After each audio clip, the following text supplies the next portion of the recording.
It's the afternoon of December 13th, 2011. I'm Michael Aron of NJTV here for the Center on the American Governor. We're going to do an interview this afternoon for the Thomas H. Kaine Archive. We're going to talk to Rick Mills. Rick was Special Assistant to Governor Kaine for Education Policy from 1984 through 1988. Tom Kane was known as the Education Governor, so we'll hear a little bit about what lay behind that. So how did you come to serve Tom Kane as special advisor for education? Well, I was his education aide. Okay. How did that come to be? Well, I had been in the Department of Education for a number of years, and when Saul Cooperman became commissioner in 1982, he asked me to remain as a special assistant for him. How long had you been in the department? I'd been there since 1975. Originally came to work on financial problems that Newark was going through. I had just popped out of an MBA program at that time and was really glad to be there. When Saul came, he was just a whirlwind. It was an amazing experience to be with him. And he asked me to concentrate on one thing. He wanted to make the Department of Education an instrument of policy. Maybe we can talk about that in a little bit, but he had a remarkable feel for how to develop policy and then implement it. He was very meticulous about how he did it, but he wanted this bureaucracy to be changed in a purposeful way so it would be an instrument of that policy. So I worked on that for a whole year. When it was done, he said, okay, we're going to talk to the governor. Got a report because he gave me this assignment. So he went down there with a big stack of paper, exhibits and so on. I thought I was just going to sit there, but just as a piece of insurance, I'd written out 1 page of notes. And Saul did something absolutely unprecedented in my experience. He walked in, and the governor said, hello, Saul, and said, Governor, this is Rick Mills. He did the work on this project. He's going to tell you all about it. It was an incredible gift to a young person. Had you met Tom Kane? No. You'd worked in the administration for a year and you hadn't met him. I'm almost positive I had not met him. I was working in the bureaucracy. So what happened subsequently is that Saul said, okay, you can have a job with me as long as I'm governor. As long as I'm commissioner. He made a couple, he said, you can't be this, you can't be that, but otherwise you'll always have a job as long as you want it, but it's time for you to leave. What does that mean? What he was saying was, you've learned a lot. It's time, you've grown, now go and do something else. It was a profoundly helpful thing to do to a staff person. He said a little bit later, I can't remember, it was maybe a few days later, he said, the good news is you have an interview with the governor. The bad news is it's Monday. It was just over the weekend. So I just prepared like a crazy man and went in, talked actually to Greg Stevens, I believe. Chief of Staff. The Chief of Staff. And I think at that time I met briefly with the governor. And then time passed, and I thought it went extremely well, but time passed and nothing happened. So I just went up to the Adirondacks, went hiking. Were you still at the Department of Education? Yeah. And there was plenty to do. I was working very hard for Saul. But came down from the mountain, and there on my bunk was a little note that said, call the governor. So I called the governor, and he had a question for me. And I answered his question, and then I said, well, Governor, I was wondering, did you want me to come aboard? He said, well, I thought you already were aboard.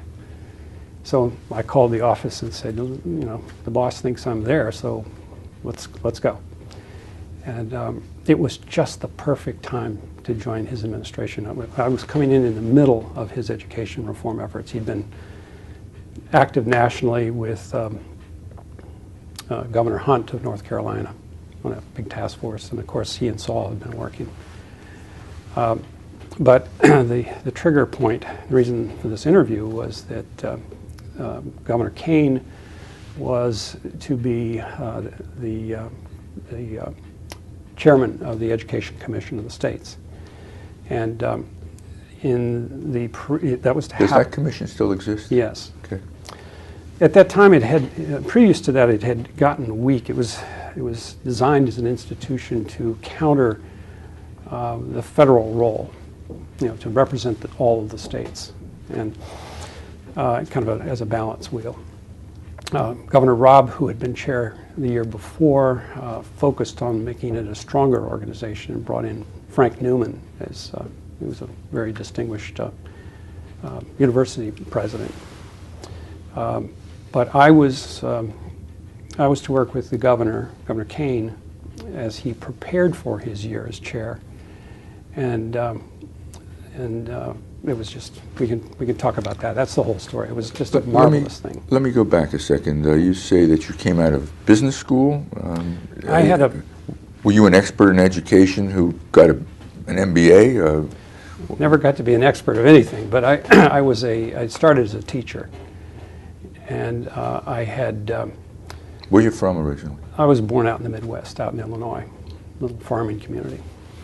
But I was a teacher, and then with a group of much more experienced and senior people back in the 70s, helped start an independent school in New York City. Realized I didn't know what I was doing. I went back, started to go to graduate courses at Columbia University, Teachers College. Prior to that, I'd taken an MA in history.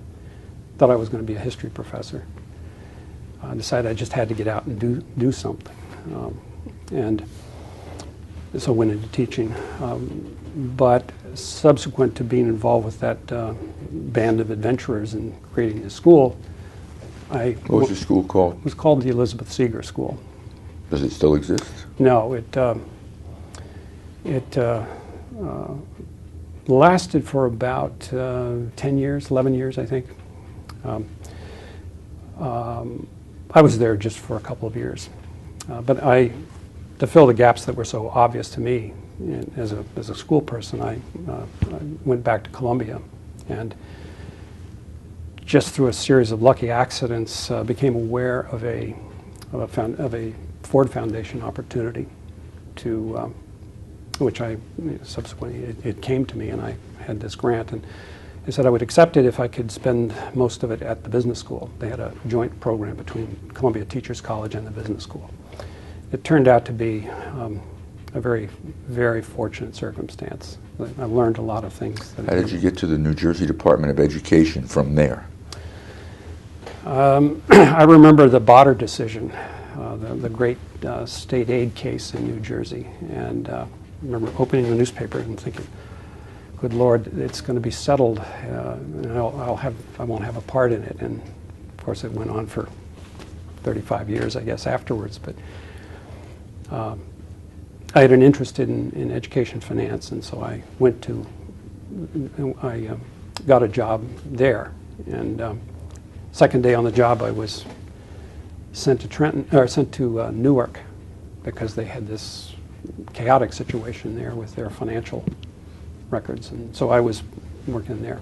You call it the Botter decision. We people here now would call it either the Cahill. Abbott decision or Robinson v. Cahill. So I remember whatever the earliest. Okay. I think Governor Cahill was around at the time. Okay. So you had been in the department about 6 or 7 years when Saul Cooperman came in as commissioner. Right. Were you an education expert by that point? The reason I'm hesitating is that I've known some true experts. I mean, people who are profoundly able at it, and I would never claim Well, you've been that. at it for 30-something years now. I got to be really good at being a governor's education aide, I'll tell you that, because I had the best client. And how so?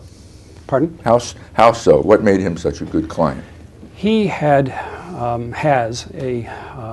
first of all, he's incredibly broad gauge. I mean, he's just as good in the arts and in the environment, and in, as you see in the 9/11 Commission, in security issues as he is in education. I saw this leader who remained at heart a teacher.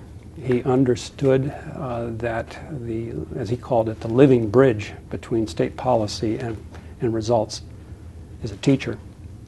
And he was really committed to improving the professionalism of teachers and also helping them understand that they had to deliver results. He could deliver a very fierce speech without making it sting. Some of these speeches are they're fiery. You know, they come right out of his deep understanding of American history. He saw this as he acted as if he saw this as a real turning point for the country. He was very focused. He always seemed to act out of a policy framework as well as a passion. Somebody would complain to him, a president would complain to him about how trustees are selected. You know, why did we end up with this trustee? And so he said, I want to know how they're picked. And of course, they were in his gift. He wanted to know in detail how it was done. Why would he bother to think about that? It's because he believed that college presidents, university leaders of the right sort, in other words, people who are willing to take a risk and could articulate a vision for the future, must be supported. And that's a story we need to share here in a little bit, you and I, about how he turned the aspirations of first the state colleges, then I can't remember the order, but community colleges, independent universities and colleges, into challenges. He said, I believe your words. Now I summon you to make it happen. And I'm putting millions behind it. All right, let's start talking about what was accomplished during your time with him in the field of education. I can think of a few things off the top of my head, but I'm going to let you reel them off at your pace. What did you get done? Well, remember, it's a team of people. I was to the extent that I was successful, I was able to do it because I backed the governor's efforts and made certain that he had the opportunities to use his best skills and Cooperman's best skills together. It's very remarkable to have that kind of combination. But in terms of substance, New Jersey at that time anticipated a great reform movement which later swept the whole nation. A Nation at Risk was published in 1983, and a lot of people would cite that, but in this state everyone knew that Saul Cooperman and Governor Kaine had put those things in place long before. Did it in a completely original way. Raised graduation standards and backed it up with a graduation test. Made teaching much more attractive by raising the starting salary to $18,500. That was a tough thing to get done. Recognized teachers in a very tangible way with monetary award. Used a series of well, let me just stick with the New Jersey part before we get to the national. Created a new route to the teaching credential. The alternate route. The alternate route. Lots of people had become teachers without going through a teacher's college. For example, I taught before I had a teaching license. Commonplace. But what Saul worked out, and with the governor's relentless support, was a system that identified very, very well prepared people with strong liberal arts backgrounds put them in a position where they could get very strong practice, in the hands of people who are truly masters at this, and then began working with a full credential, and they didn't have to go through this 4-year program. At the end of the first year, I think he had about 15% of the new teachers coming in that route. Saul was able to bump it up to maybe 20, 25. And they were the first, New Jersey was the first in modern times, I think, to take over, to intervene in so-called bankrupt, educationally bankrupt schools. New Jersey had engaged Newark and Trenton and Jersey City and Camden, but these were, twilight struggles that went on and on and on and on. They were able to put this together in a way that was practical, clear, predictable. This was the takeover law. Right. People did not want that. A lot of people didn't want it. I think the first attempt, it crashed. Just did not get through the legislature. A lot of people would have taken half a loaf, would have negotiated something, but the governor was just very tough and kindly, but with steel, and wouldn't settle, and just kept at it and got it. Who did you work with? Who was in your office? Whose office were you in? That was interesting. I reasoned that if I set up a classic staff office, I would soon be in conflict with the commissioner and the chancellor. So I did not want to have anyone with me except one very gifted support person. Who was that? That was Connie Oswald. Were you in the governor's office physically? Is that? Yes. And you were part of policy and planning? No. You were not? No. I reported directly to the governor. I was very careful to talk with Ed McGlynn all the time, with Carl Golden. I did a lot of work with the press on the governor's behalf, and supported the governor's work with the press, writing material, helping him compose things. I didn't cross lines because I couldn't have any static, in the team because of the work I was doing. I could get away with this kind of relationship if it was productive, if it worked for him. And McGlynn seemed to be happy because it worked for the governor. So it taught me an amazing, I learned what a real commissioner is supposed to look like and do, and what an education governor really looks like, and why that's so important. I can't stress enough how gifted, how blessed I feel to have had that. Later, I became commissioner in 2 states. I served for 21 years, first in Vermont, then in New York. Never would have had that opportunity without this experience with these 2 guys because of what I saw them do. Were your governors in those other states committed to education? Yes. I mean, every governor is, right? Yeah. I mean, this is part of what Governor Kaine did. He had certain responsibilities on the national stage, but he used those as platforms to help shape the national agenda as much as any one person could. After he'd been co-chair with Governor Clinton under Lamar Alexander, when Lamar Alexander was chair of the National Governors Association.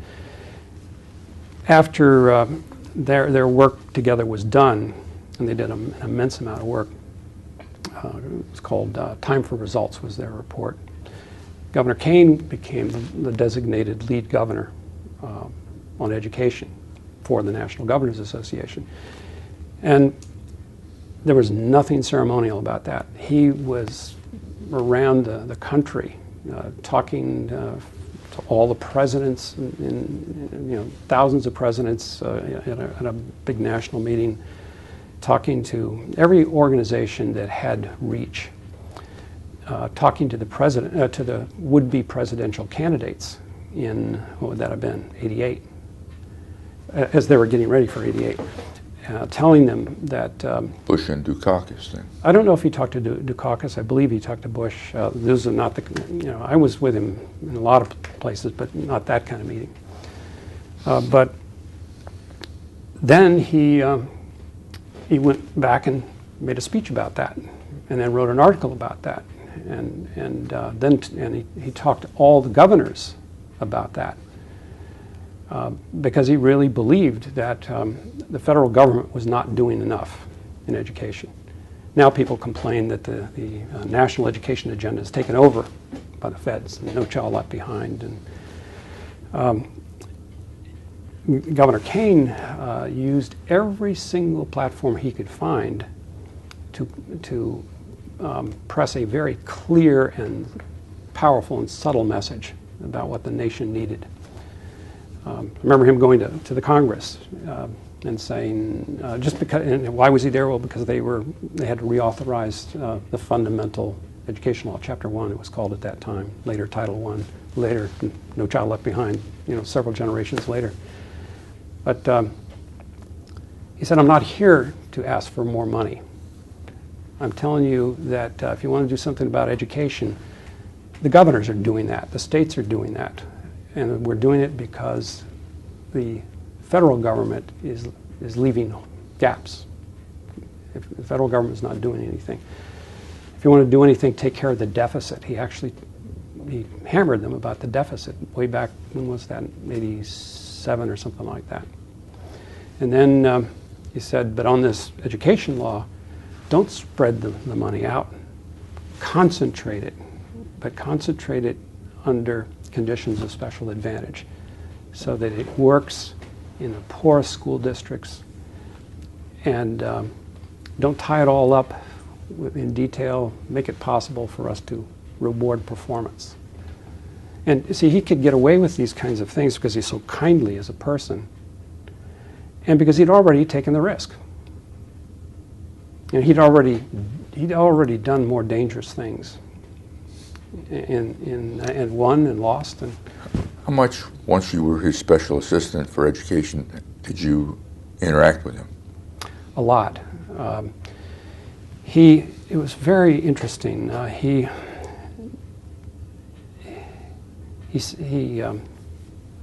was an unspoken but unmistakable demand for the very best material.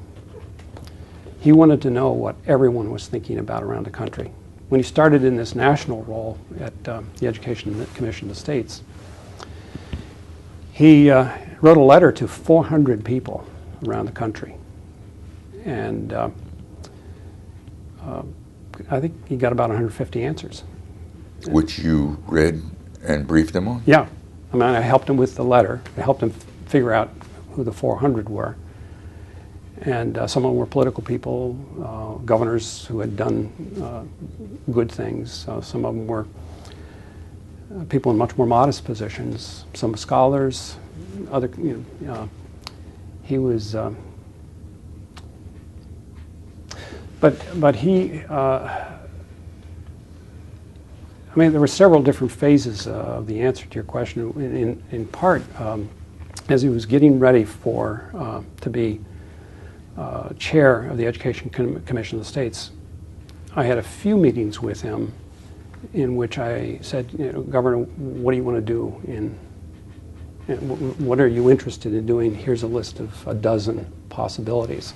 And he picked two. He said, I want to concentrate on the quality of teaching, and I want to focus on the renewal of undergraduate education.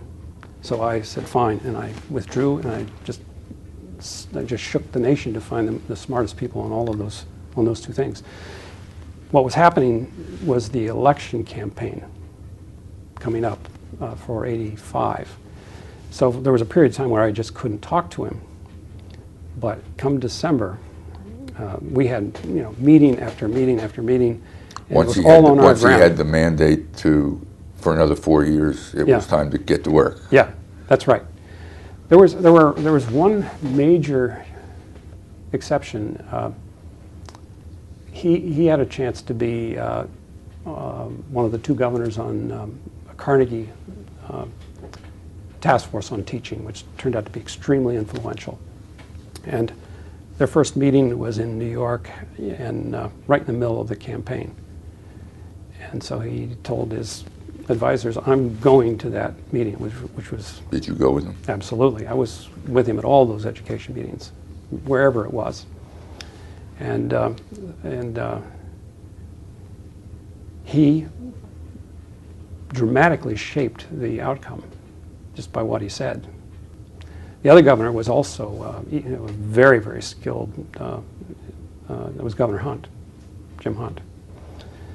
North Carolina. North Carolina, Democrat, Republican. And when that was, he went to almost, I think he went to all the meetings of that task force. And when the report was done, some of it was contrary. Was contrary to what he and Saul had been working on, and so part of my task was to make sure that those conflicts were removed, and it came out the way he wanted it to come out. So even though he wasn't the chair of the task force, he was a powerful force within the task force. Yes, and so powerful that in the summer of '86, when the NGA report came out, which he'd worked on at the request of Governor Alexander, the NGA, I asked him, I said, "Do you want the governors to adopt the Carnegie report?" He said, "Yeah." So I, as an amateur, I knew nothing about the way politics really worked. I used the network of governors' education aides at that meeting, went around one by one and got every one of the votes, and it passed. Probably not a smart thing to do because they didn't adopt their own report at that meeting. But I believed in this guy, and I was going to make sure that anything he touched was going to have effect. You dealt with both education and higher education. Yes. You dealt with both Saul Cooperman and who was the chancellor back then? Ted Hollander.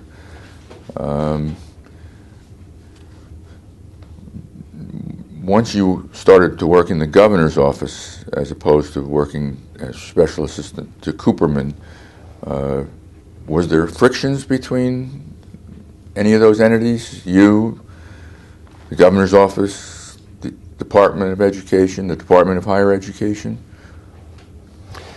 Oh yes, of course, but there was tremendous goodwill on the part of everyone, and the conflict.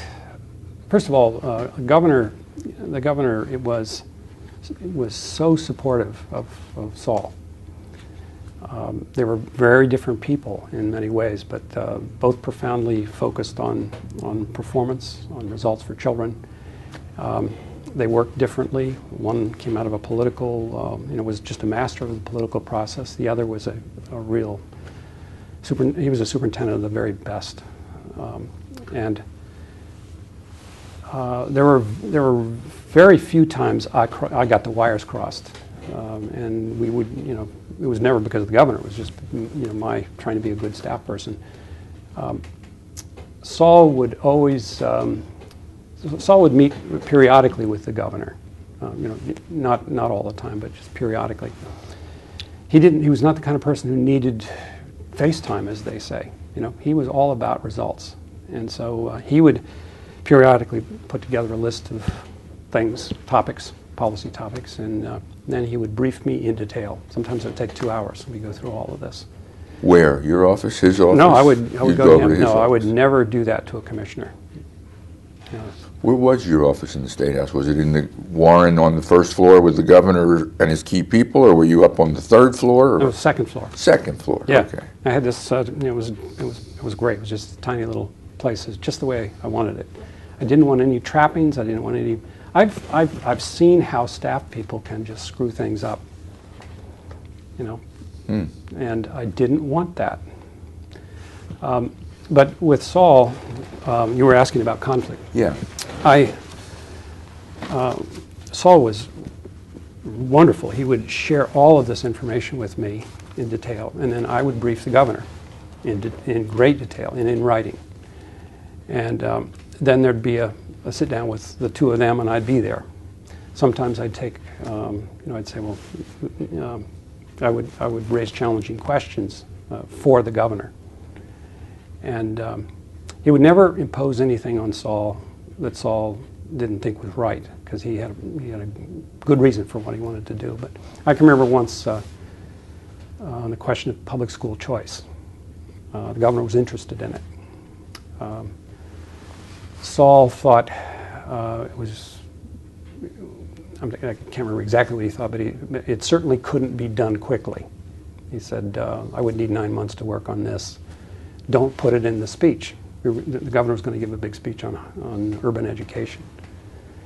And I said, well, Governor, if you wanted to do it, here's what it could look like. And I had a lot of research behind it, wrote it all out, 8 or 9, 10 pages. And then here's a bunch of reasons why it might fail. And here's a bunch of reasons why it might work. And Saul said, Saul was opposed to having it. And I wrote a draft speech and told the governor, I'm sure Saul will like the first X pages. I'm sure he will not like the last 5 pages.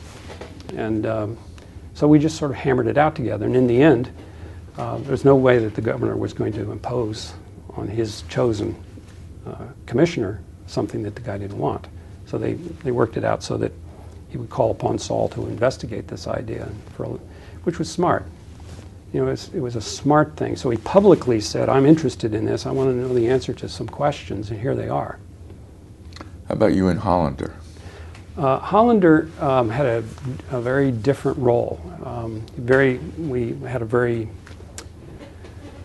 collegial kind of relationship, but the powers in the higher education department were just not as great, and he had not been appointed by the governor. He'd been there before. I think that's the case. No, I could be mistaken. I think he was there before. It was a much more bureaucratic kind of agency, just because of the federal law and so on. Whereas I'd worked in Saul's department and I knew how a policy had to be developed. You couldn't just hammer something together. It was careful and slow and deliberate and powerful. And when it was done, it was really good and original. In the winter of '84, getting ready for the 1985 State of the State address, there wasn't much coming forward on higher education from the agency. And so I asked if I could ask the governor if I could try my hand at developing something. And he said, yeah, well, let's see. So I used I built on a relationship that had happened back when I was with Cooperman. Saul, one of the things that Saul and the governor had done was this alternate route. And the colleges were in an uproar, because this went after the franchise. So I went to the presidents. I think this was at Saul's suggestion. He said, well, talk to some presidents. We need to have some people in higher education speaking for this. So I went to people like Harold Eichhoff at Trenton State, Bill Johnson in Jersey City, George Pruitt. He wasn't doing higher education, but I think I met George Pruitt at that time at Edison. And these are exactly Kaine type leaders, people who were willing to fight and take a risk. Eichhoff stood up on his campus in favor of the alternate route and got a vote of no confidence as a result. Trenton State had started out as a teacher's college, right? It was a very tough, gutsy move. But I remembered that, and so when I asked Governor Kaine who did he trust, whose ideas did he trust on this, he said, well, some presidents. And so I said, well, can I go see them? And he said, yeah, go see them. That's all that I needed. I'm here. The governor sent me to. By this point, you were an expert in education. Yeah. No? Well, I became, because of the assignments, I would say very well informed about what was happening in that time. It was a very, very heady time. The whole nation was trying to do something. Right now, the whole nation is trying to do something in 2011. The education reform movement is high on the national agenda, much discussed. Mm-hmm. How does this time differ from that time? That's a great question. Is it more contentious right now somehow? Was there more consensus back then? Well, I'll stop there. Well, lots of differences. Back in that time, there was a lot more experimentation. There were, obviously, when you experiment, at some point, somebody has to call a question and say, all right, let's concentrate on these winners and not try everything. But there was a lot of experimentation. There were many, not many, but there were quite a few education governors. Lamar Alexander was one. Lamar Alexander, Jim Hunt, Bill Clinton, Richard Riley of South Carolina, certainly Tom Kane. They were, in an odd way, and the governor spoke about this in print and to the press, they were very competitive but nonpartisan. Competitive in the sense that my state is farther ahead than your state? Well, yes, but because when Lamar Alexander for a while made Tennessee look like the place to bring an auto company and so on, and his calling card was education, and it worked. What the Governor Kaine was doing was at a much deeper level, because he seldom had to talk about his education reforms when he went out of state, because everybody already knew. What he was able to do, instead of saying, come to New Jersey, it's perfect for you, and there was a sort of a campaign about that, what he did was to talk to presidents, to the Congress, to senators, to other governors, to presidents of colleges, and notably to thousands of people on the front line, the teachers. And we need to get into that, because, in fact, that is a direct answer to part of the answer to your question. What was one of the insights that Governor Kaine had was that there's a human bridge here between state policy and good results for children, and that's a teacher. And at one point he said, the problem is we've talked too much and listened too little to teachers. So one of his Education Commission of the State's ideas was to have a teacher to promote a renaissance in teaching by, first of all, talking with teachers and listening to teachers. And so we invented all kinds of ways to do that. In the end, I think about 25 states did this. He didn't have the unions pick the teachers, just by reputation and so on, found excellent teachers, 20 at a time. And he would talk with them, and he'd listen to them. He wouldn't make a speech. Where would he talk to them? The first one was in his office. He invited 20 teachers into his office.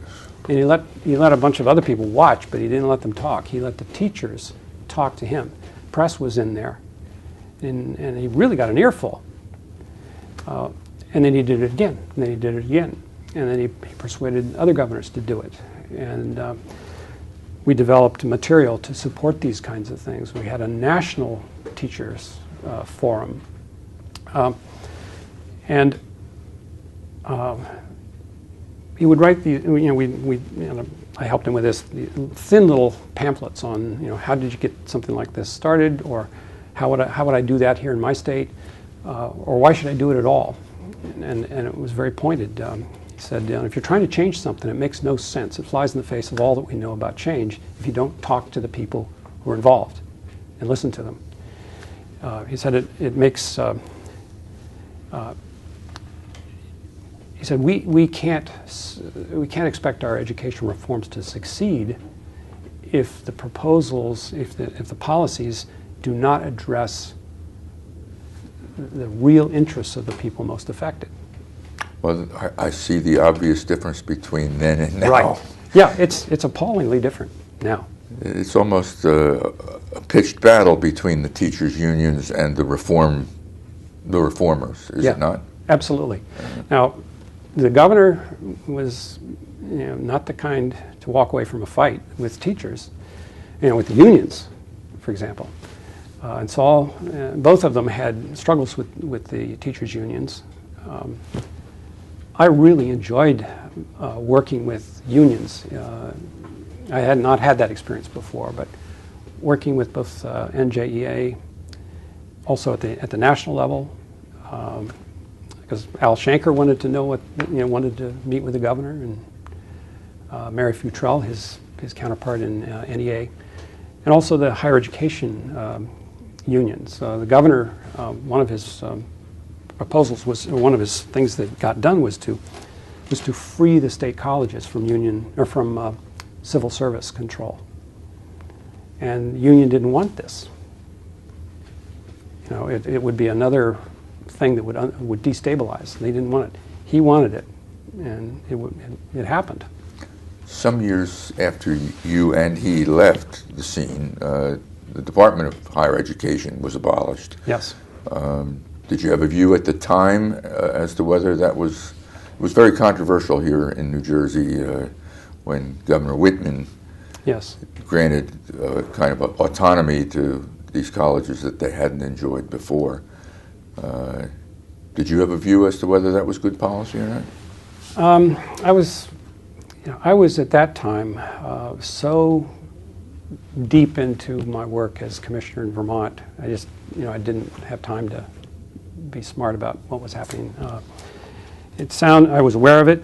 I know that it happened suddenly, without much warning. In fact, I think they heard about it it was in the speech, and then they knew. Not the way Kaine would have done anything. The autonomy part, Governor Kaine won autonomy in the legislative process for the state colleges of a particular kind. He allowed them to they had the union, and they had tenure, and then they had a third control, which was civil service, which put them in irons. Made no sense to do that, so he freed them up in that way. He did that in a context of having deliberately not taken the first move. He waited until he saw evidence of strong and purposeful leadership from the presidents. And then he took their words and threw the words back as a challenge and said, if you do this, I will put millions, it's in my budget, I will put millions behind your vision. And he said, I remember with the presidents of the state colleges, I think it was 10 million the first time. He said, I'll give it to each of the 9, they'll share it among the 9, or I'll give it to just one, or I'll give it to none. Depends on the quality of of your response. It was a stunning moment, and these presidents were sitting by design, and we put them right in the front row of the balcony, so as he looks up from his text, looks them in the eye, and he starts quoting them. What did he want them to do? Well, he wanted them to fulfill their vision of how they could become great. Eichhoff said he was just musing before this all happened. I went to see him, and I said, you know, the governor asked me to see you, and you know, what is it you want this place to be? And he said, well, we're going to be the best liberal arts state college in America. We're going to match ourselves with Dartmouth. We're going to match ourselves with I remember he said, with the military academy. I mean, he had this outrageous dream, and he said, I'm going to do it with, you know, with strong faculty, with a renewed curriculum, with performance, and so on. And so, and I got the same kinds of words from several of them, and I summarized it for the governor, and so he made that into a challenge and put money behind it. That went into the budget in the budget message in 1985.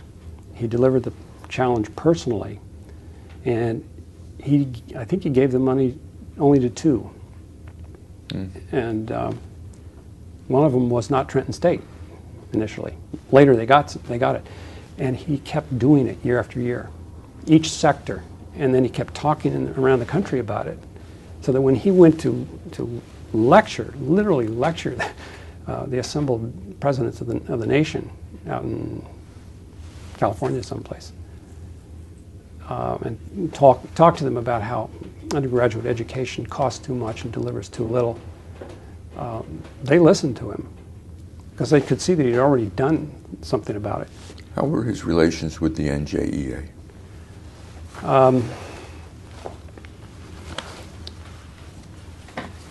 I think they often blocked things. They would delay things.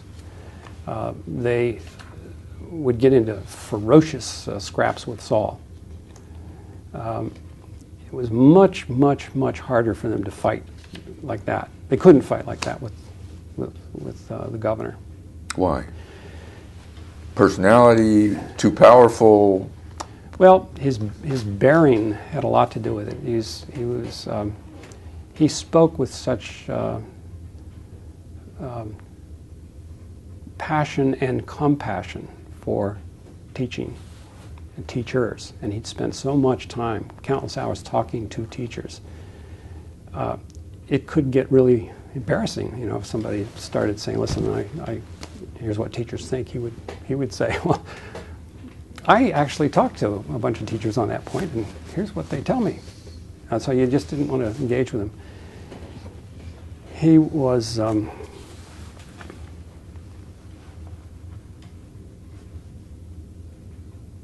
it wasn't just in New Jersey. It also went right up to the national. On the Carnegie task force, it called for a dramatic transformation of teacher education and a complete change in the work life of a teacher. It was to be professional, and they were, in his words, they had to accept their responsibility for performance, for results, and we have to accept responsibility for making it worth their while, a decent pay and real professional opportunity. So he fought for that, and the union, the NEA head at that time was on the panel with him, but then later when she went back, she'd gone a bridge too far, and so it took quite a while to work through that. But he wouldn't bend. You know, he didn't bend. Did you, in your work, have to deal with any legislators? Oh yes. Yeah. Do you remember anybody? Yep. Remember Joe Doria. Remember Manny Feldman. I remember sort of a half generation before that, Ray Bateman. Can't remember, he had only a couple of peers, Ray Bateman. A very impressive man. I can see it, but you're nodding that you've... Oh yeah, I know him well. Yeah, those were great people. And there was also a lot of comedy. And I remember I remember getting into some of what we were trying to do would cause them real angina, and they would. But even there, I remember one time a group of legislators were in the office with the governor, and they were, I can't remember what the topic was, but they were talking about how hard it was and how hard they were working, and they're trying to deliver for him, and it was, you just have to understand, and so on and so forth. And he, without any notes, without any briefing, without any text, he just gave them a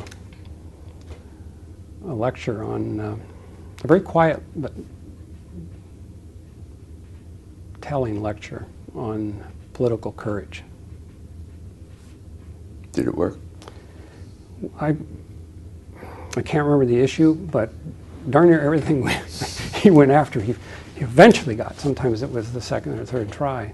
But it was, I mean, how could they fight him? Because this guy was a master, at least in that meeting, because he was a master of the political process. And he had, if they were talking about how risky it was, he'd already taken all those risks. When he was an assemblyman, he famously walked into Newark when it was burning. I mean, all right. what are you going to say? What a time. You went on to be the education commissioner in 2 other states. Are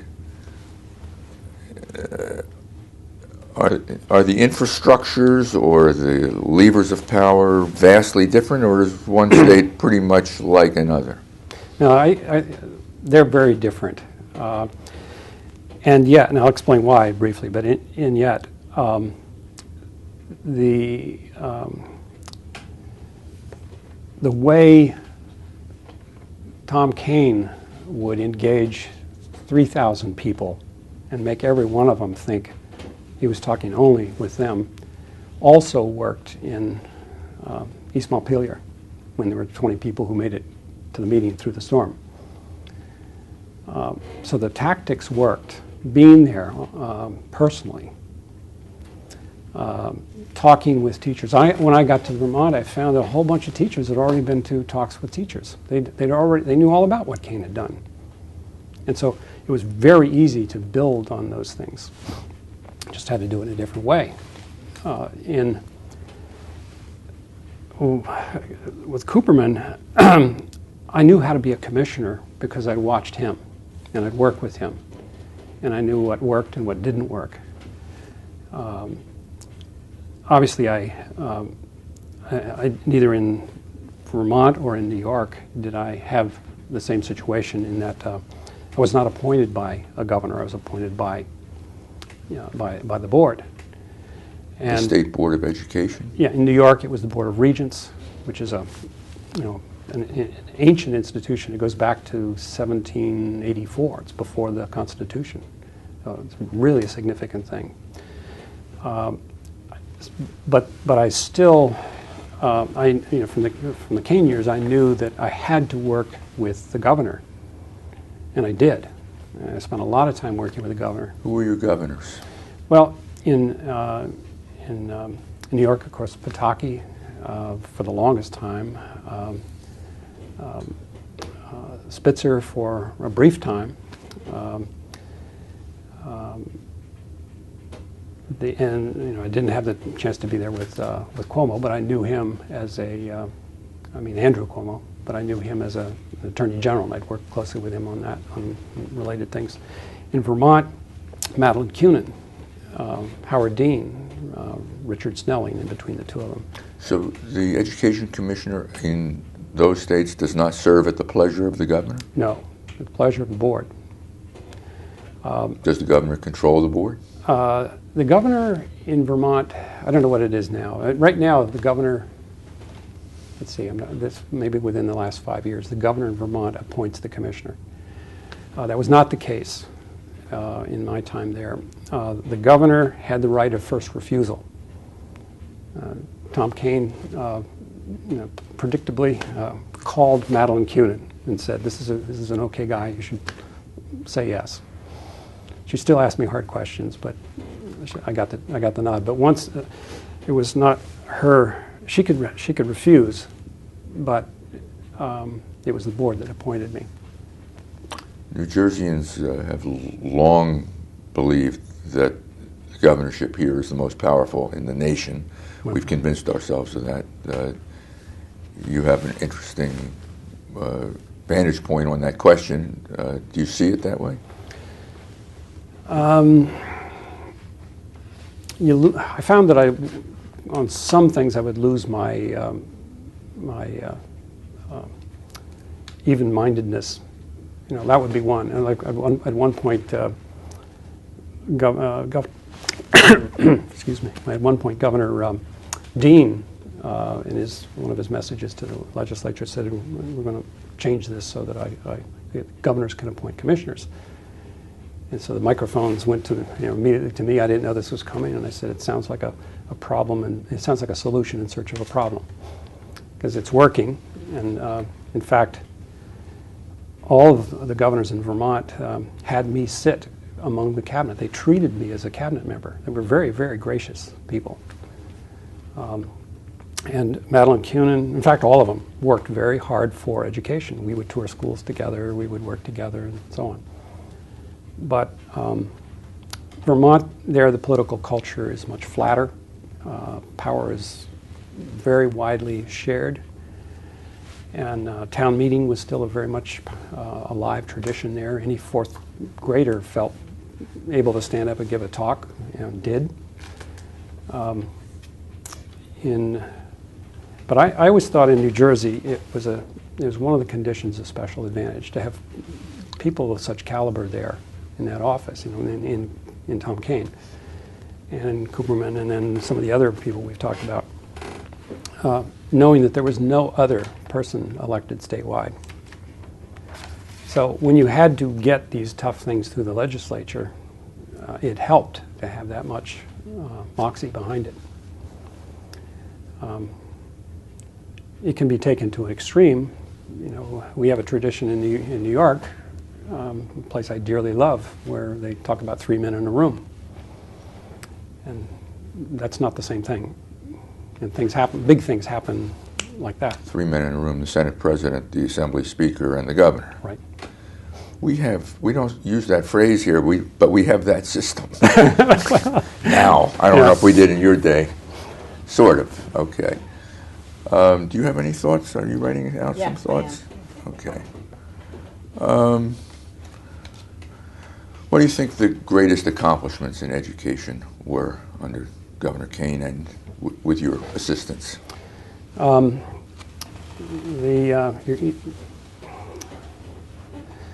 thought the governor did a number of things.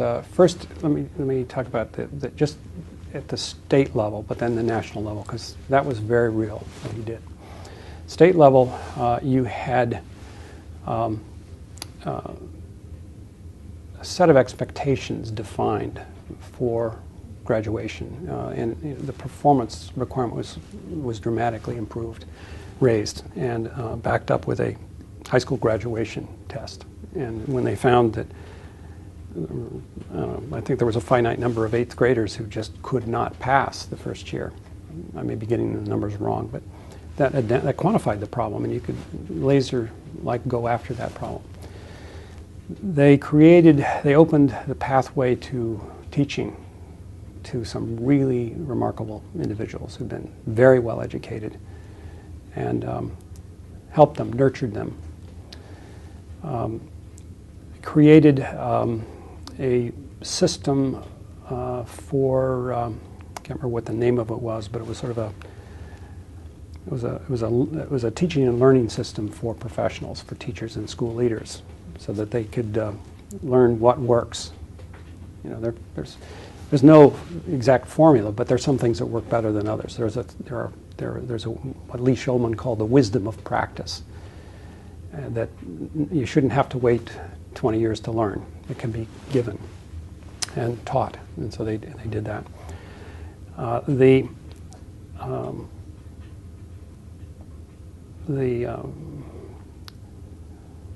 the head-on response to people who said, well, high standards are not fair to people of color. The governor had no truck with that at all, and neither did Saul Cooperman, and they were right.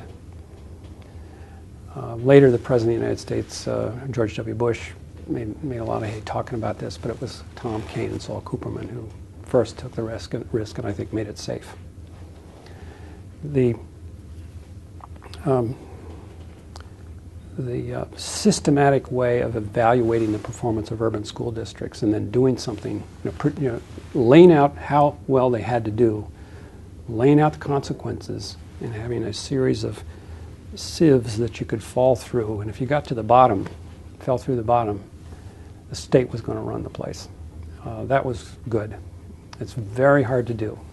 I ended up as commissioner in one state with such a school district, and it took years to turn it around, and it was much smaller than what they were dealing with. On the nationals, and there were many, many other things. They were, this little system, this partnership of Cooperman and Kaine, was a fountain of ideas, and they were carefully vetted. The few that they agreed to do were done extremely well. I don't know if all that stuff still exists. It's asking too much to think that. Much of it does. Much of it does? Yeah. That's great. That's great. In my estimation, I'm no expert in the field, but I have a general knowledge of state affairs, and I think the alternate route still exists. The school takeover law is still being fought over. Yesterday's New York Times had a story about the residents of Newark wanting their school board back after 16 years under state control. Much of it is still in play in one way or another. That's great. The school standards, though, has not stayed as high as it was. Okay. Yeah. And an alternate route to a degree has become more and more watered down, so that's kind of eroded, I think. Well, those are. But let me shift to the national thing again. The governor was very pointed in his remarks, first to the Congress and then to many other people, about how the federal government has to step up and do something. You can't leave it all to the states. He understood that there are things that have to be done locally, things in the classroom, things that principals and superintendents and board members need to do. And there are things that he had to do as a governor, and there are things that the Congress must do. And he said the Congress is not doing it. And he was very specific. And he didn't just make a speech or give a testimony. He used the levers of communication and influence to get lots of people to be talking about these things. It became part of, I'm not saying he was the only one who did it, because he certainly wasn't. But he did more than his share, I think. And in another generation, the federal role became very great. In my estimation, too great. The states are not keeping up at this point, partly for reasons of finance. They just don't have the money, but also I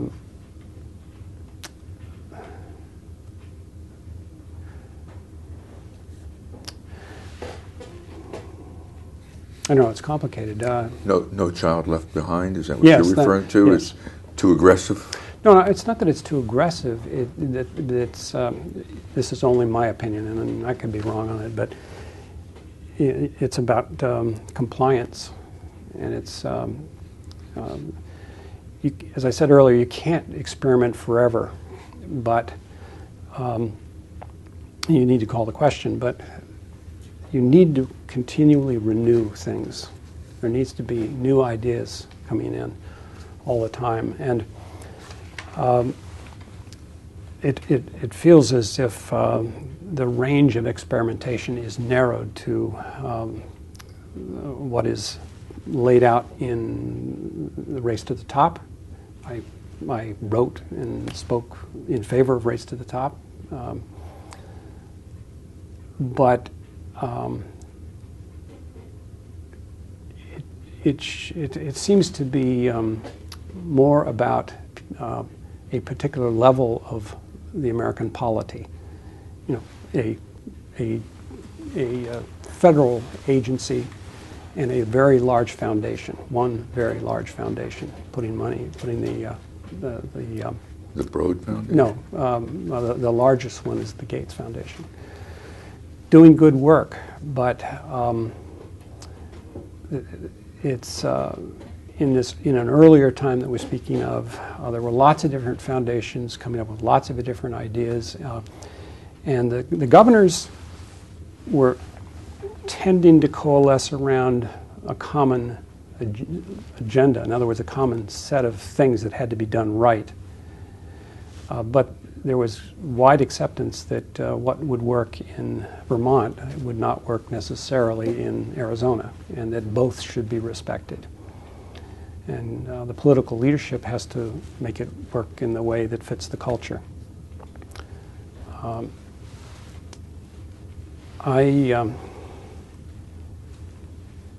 We haven't talked enough about one thing.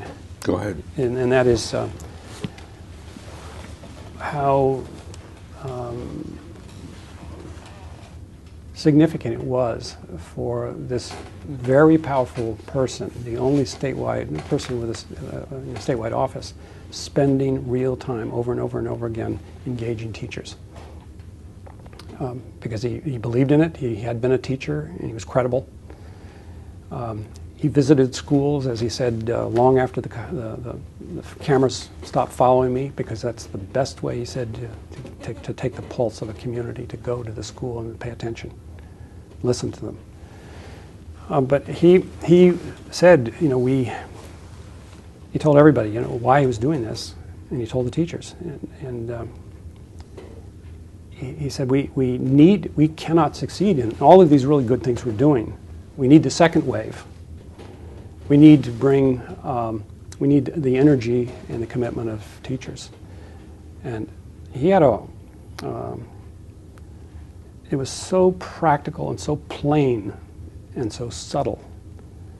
It was, that was the political gift, and he always said that education is very political, but he meant political in the very best sense.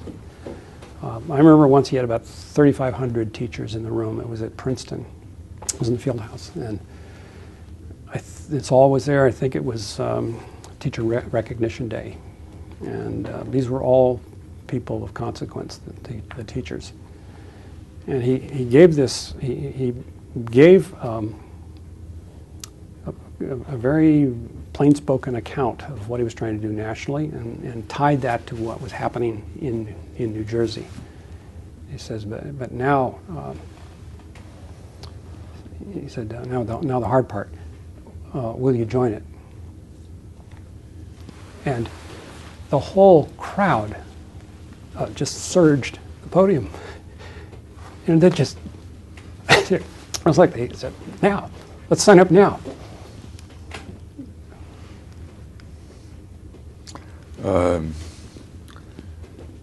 And how are teachers feeling today?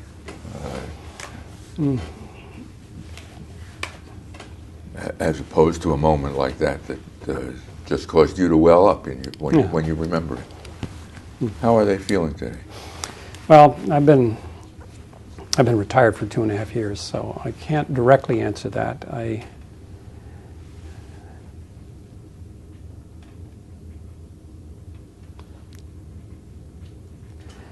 I can't fairly answer that.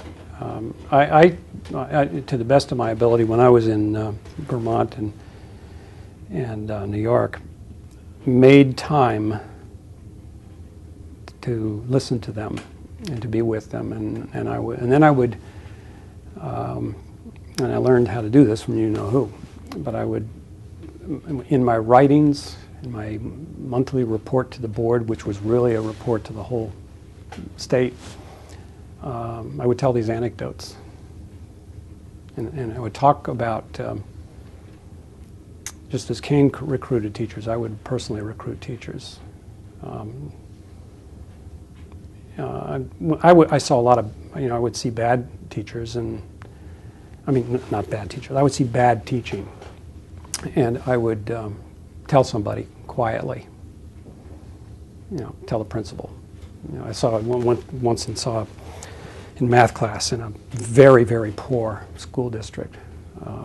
The teacher was having kids do pictures of pumpkins in math class in the 8th grade. It was tragic. I mean, he said to the superintendent, these kids, your kids are not going to pass the exam, are they? And then I later made it, I talked about that. That was a rare occasion. Usually I didn't want to expose anybody that way, but much more often I would be just presented with these exquisite examples. Some young teacher who was at it for 2 years but suddenly somehow understood phonics.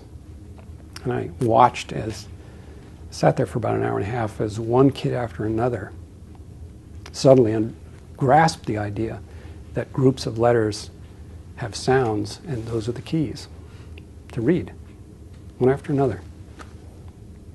But you can learn how to do that. You don't have to be a genius, but you have to learn how to do that. Do you think there's anything that Tom Kane fell short of in the education area, something that he wanted to get done, or that Cooperman wanted to get done, or that you all wanted to get done but didn't get done? I tried to think of things like that. I just, I'm sure there was people who dare greatly as they did always fail at something. Failure is inevitable at some point. I just can't think of things like that. I mean, there were times when they wanted to get the intervention bill passed, and they couldn't until later. They failed, but then they tried again. Got it that time. So, should we remember Tom Kane as the education governor, or as more than just the education governor? Oh, vastly more. Vastly more. It took all of my energy as a staff person to just support just this one aspect of what he was doing, just education. When the 9/11 report came out, I thought it was brilliant what he and Lee Hamilton did and their colleagues. And then the fact that it was just so characteristic that they didn't just walk away from the report. They went around telling people, you haven't done it yet, not for 6 months, but for several years. I remember what he did in the arts. I remember what he did in the environment. I remember what he did in economic development. He's a very broad gauge. There were a few other people like that I ran into. Al Shanker had that depth. President of the AFT for many years. Yeah. Interesting. He was, again, a person who had taken a personal risk. He'd gone to jail, that strike and whenever it was. And that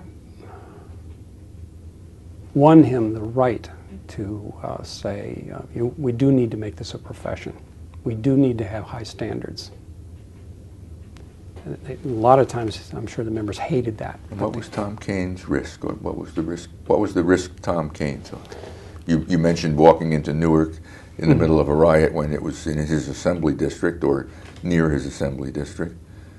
Is that the risk he took? No, that was running for high office. Was that the risk he took? Well, see, he risked money. He put millions behind these ideas. He bet on. I mean, he believed in people and put money behind it. In another place, you could blame the legislature. You could blame, the other party. You could blame, But in New Jersey at that time, he was the only person elected statewide, and he asserted very high expectations and became, connected with those things. At the end, you can't say, well, I didn't mean it, or, we didn't get there, but the other guy's blocked. Was he also lucky? He had a good economy during Absolutely. most of that period of time? Yep. It was a confluence of wonderful events.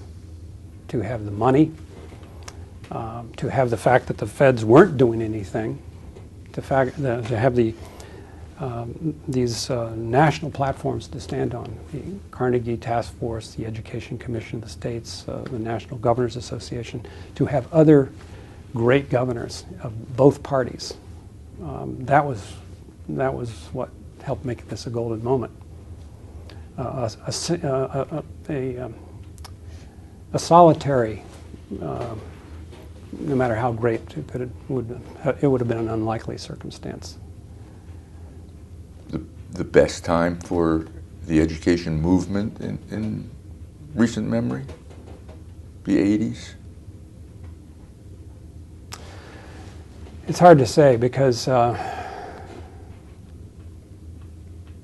were wonderful things that happened in many, many limitations, but wonderful things that happened in right after the Second World War. I mean, it was amazing. Have the GI Bill. Right? That was magnificent. What happened after Sputnik in 1957? I personally benefited from that. Hated writing an essay every single week. Hated Conant for making us do it. But I learned how to write. I was prepared for college. So this country keeps coming up with real moments. Kaine seized one. Let's leave it there. Thank you. Thank you.